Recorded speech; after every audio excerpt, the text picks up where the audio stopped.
It's now been 2 months since the Battle of Old Basing between the Wessex king Aethelred and the Viking warlord Halfdan. But now, after reorganizing his army, Halfdan once more marched on Wessex. The armies meet at an unknown location west of London called Marton. Aethelred and Alfred decide to split their army in two, and Halfdan follows suit and splits into 2 shield walls.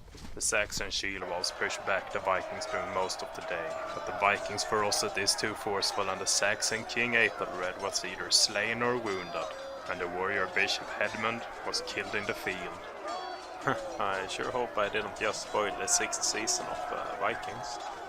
Well, anyway, the Vikings could now press the advantage of the loss of the 2 Saxon commanders. Alfred and the army was forced to retreat. Now having fled to safety, the noblemen of Wessex had an important decision to make. Who shall bear the heavy crown of Wessex? Due to a treaty between Alfred and his brother that stated if his sons were too young to rule, Alfred would be coronated. Where Aethelred had been a decent king, Alfred was a great king.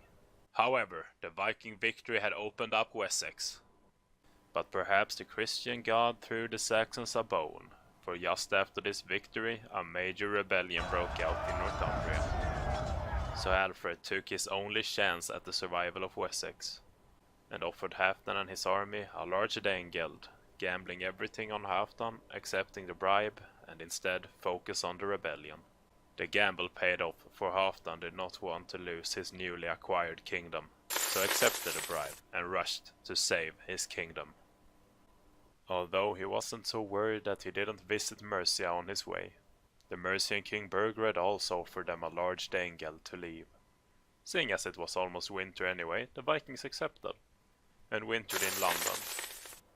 Now, well rested after the winter, the Vikings once more marched on Mercia, and no amount of silver was going to stop them this time. The Mercians were utterly crushed and the Vikings forced Burgred into exile, and they put another puppet king on the throne named Ceolwulf II. The Viking army now split up into 2 bands, with one led by Halfdan, who needed to reinstate his dominance over Northumbria.